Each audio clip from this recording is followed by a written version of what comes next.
Hablaremos hoy de la fundación mítica de los Juegos Olímpicos, en homenaje a los Juegos de Pekín. Beijing. Yo creí que lo habían hecho en Pekín. Así que, con tantas cosas que se dijeron, vamos a decir nosotros una más, ahora que terminaron los Juegos. Está muy bien. Los Juegos fueron en verdad fundados en el año 776 a.C., que es además el punto que usaban los griegos para empezar a contar el tiempo.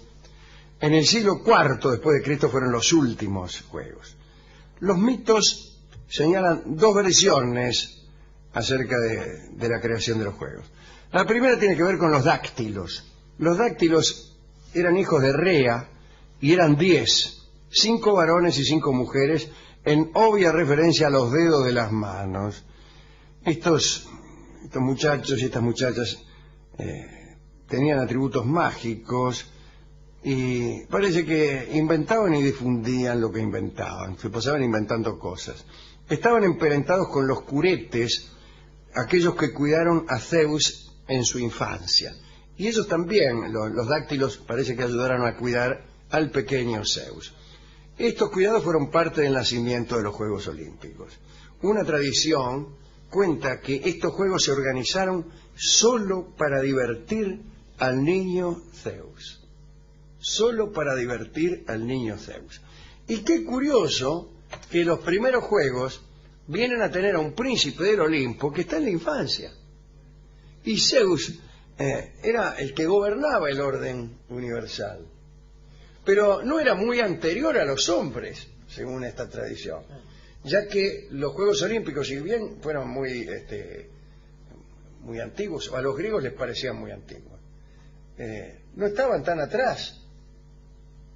Y evidentemente el mundo había existido mucho antes de aquellos Juegos Olímpicos, con civilizaciones, con reyes, con invasiones, sin príncipe de los dioses. ¿Habría una regencia? No lo sé. El caso es que esta tradición dice que los Juegos Olímpicos eran solo para divertir al niño Zeus. Uno de los dáctilos se llamaba Heracles y no era Hércules, no era Heracles el que conocemos. Y se cuenta que él fue el que fundó los Juegos y el que llegó hasta el país de los hiperbóreos, allá en el norte, para buscar los olivos con los que luego se coronaba, con cuyas ramas se coronaba a los campeones. Sin embargo, la tradición más famosa atribuye la invención de los Juegos a Heracles, al que conocemos todos, a Hércules, el hijo de Alcmena y Zeus. Se cuenta que después de la conquista de la Élide, Heracles reunió a sus tropas y utilizó el botín del saqueo para instaurar el Festival Olímpico. Los Juegos, cada 4 años, en honor a Zeus, etc. Lo primero que hizo Heracles fue diseñar el lugar pertinente. Estaba compuesto por un foro destinado al agón, es decir, a la competencia, y otro a lo sagrado, a la ceremonia. Midió también un recinto para las carreras, cercó un bosque para honrar a los dioses, y a una loma vecina la llamó la colina de Crono, que era el tiempo, y erigió allí 6 altares, uno para cada pareja de dioses olímpicos. Cuentan que durante estos trabajos lo molestaron mucho las moscas. Había en aquella región muchas moscas. Entonces Heracles ofreció un sacrificio a Zeus, y Zeus entonces dispuso que las moscas se fueran zumbando para otra parte. Los lugareños siguieron haciendo sacrificios a Zeus cada vez que aparecían las moscas, especialmente cuando había olimpiadas y se pensaba que la mosca podía molestar a los participantes, ¿no? Imagínense. Este asunto mítico de las moscas sugiere otras incomodidades. Cuenta Burckhardt que Olimpia era un lugar de porquería y que los participantes debían someterse a algunas molestias. Todos los que llegaban para los Juegos debían dormir muy apretados o a la intemperie o en tiendas de campaña porque no había lugar para nadie. De día estaban expuestos a un sol tremendo. También pasaban mucha sed porque el agua del río, cuyo nombre no me acuerdo ahora, no era potable. Entonces había que traer agua de donde Judas perdió el poncho. De todos modos, estas penurias estaban compensadas por una animación notable y por encontrarse todos en la víspera de la gloria eterna, porque no había gloria mayor en Grecia que la de ganar en los Juegos Olímpicos. En esas reuniones también solían verificarse otros juegos que eran juegos de competencia de poemas o relacionados con las artes y con la inteligencia. En todo caso estaba el lugar lleno de cantores y desde luego, me imagino yo, de vendedores de nísperos y cosas así. Explica el mito que en la primera luna llena, después del solsticio de verano, todo estaba dispuesto para el inicio de los juegos.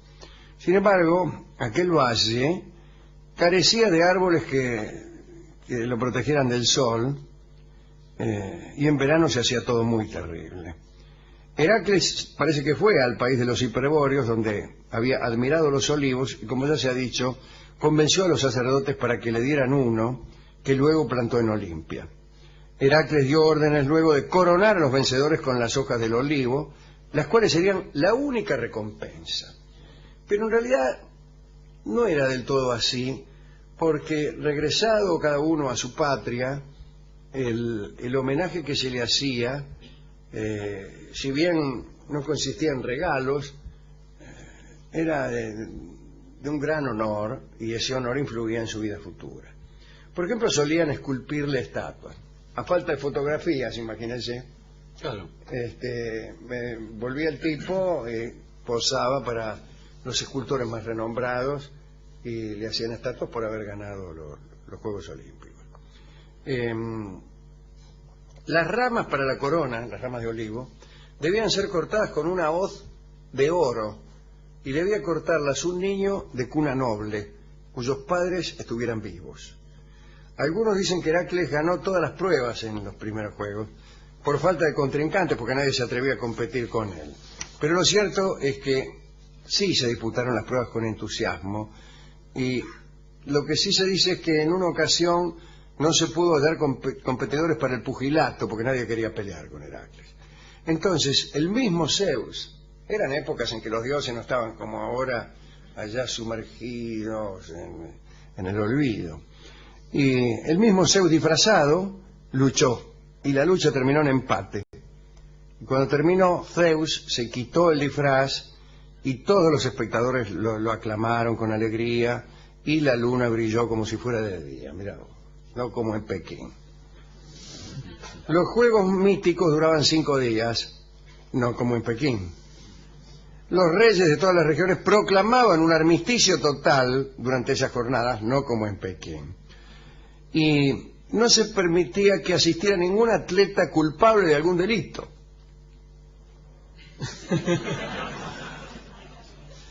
No se permitía el ingreso de mujeres, como hemos dicho el otro día, ni para ver los juegos ni para competir. Hemos contado algunas historias al respecto, y hemos contado también que para evitar engaños a ese respecto, los atletas competían desnudos, para que ninguno usurpara una identidad sexual. Algunos campeones fueron muy conocidos.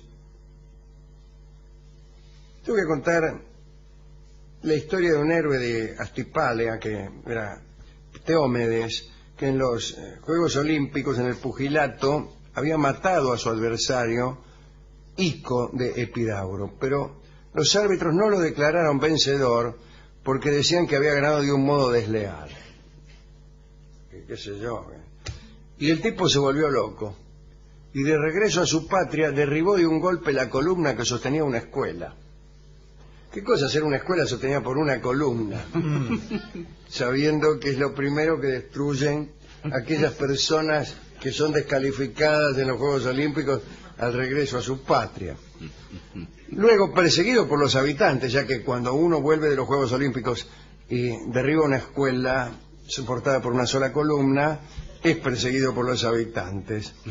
Se refugió en el templo de Atenea, que es donde tradicionalmente se refugian los atletas que, habiendo regresado de Pekín, son perseguidos por los habitantes y aún los alumnos de aquellas escuelas que vienen a derribar por haber sido descalificados en algún pugilato. Bueno, los perseguidores entraron, pero no lo hallaron. Había desaparecido y nunca más se supo de él. Mirá vos. En la Olimpia mítica a veces se disputaban honores que excedían lo agonal. Escipión, rey de Élade, no, para ver cuál de sus 4 hijos lo iba a suceder, los mandó correr en Olimpia. La carrera fue la primera carrera hecha a pie, ya que antes solamente había carreras de carros en Olimpia. Y ganó Epeo, que fue rey y campeón olímpico, desde luego. Así que algunas veces los participantes caían en desgracia y aquellas estatuas que en la buena le habían erigido eran destruidas, ¿no? Por suerte aquí solo se sacan fotografías, y no se nos iría la vida en destruir y reconstruir estatuas. Aquel era el clima en Olimpia, un lugar, no había nada, muy pobre. Ya Grecia era pobre y Olimpia era muy pobre, así que no había mucho boato y mucho, qué sé yo, y la púrpura y las grandes construcciones. No, había ahí, corrían carreras, chao. 5 días, pues se venía cada uno a su casa, la mayoría de las veces a pie. A pie, imagina volver de Pekín a pie. Usted sabe que yo estuve en Olimpia hace como 15 años, y el paisaje es muy parecido a las sierras cordobesas, digamos, algo así, parece La Falda, el pueblo de hoy, es un lugar muy chiquito, y la parte de las ruinas realmente son 4 columnas, sí, claro. Y parece que realmente eso era todo. Sí, sí. Uno espera a ver, qué sé yo. No, ahí, Magnánimo. helado, un sándwich de chorizo. Sí. Nada. Bueno, ¿a quién dedicar esta charla? A todos los atletas olímpicos que están en este momento en Pekín. Ya volvieron, ¿eh? Bueno, Están los atletas paralímpicos ahora. está bueno, Sí. Y fuimos a la discoteca. Sí, no hay tango de Olimpiada. Tango olímpico. No hay. Pero como había mucha competencia con caballos, muchas carreras de carros, hemos conseguido por una cabeza que, según nos dijo el discotecario, fue compuesto pensando en los Juegos Olímpicos. Lo cañó. ¿Sí? Sí, porque el turf no es disciplina olímpica. El turf no es, me parece, disciplina olímpica Entonces el tipo... No, me dice, entonces no se lo doy. Va. Y se acordó de aquel que había metido la mula y que le habían sacado la medalla de anchoa. El del pugilato. El olivo le habían sacado por hacer trampa. Entonces me dio el tango El que atrasó el reloj. Que bueno, esa es una trampa. Eso es una trampa. Me dirá que los relojes de aquel entonces consistían acaso en clepsidras o relojes de sol. Sí. No se podían atrasar. Claro, como decía. Y ya estaba por no dármelo, pero yo dije, madre, el que atrasó el reloj. Sí. ¿No se puede hacer esa trampa? Y me por ahí un reloj de sol torciendo, pero hay que calcular eso, no sé cómo se hará, ¿no? Y ahora se hacen trampas con los relojes, es decir, vos lo adornás al cronometrista, el tipo te toma el tiempo y... Yo estaba pensando, los relojes de sol, lo único es cambiar los números y que la sombra den a otro lado. El llavero. El reloj de sol es muy difícil meter la uña. Pero además, ¿cómo medir con un reloj de sol los 100 metros llanos? Hay que tener buen ojo. Hay que tener mucho ojo, ¿eh? Bueno, El que atrasó el reloj, que es un tango muy, muy gracioso, en la voz de Carlos Gardel.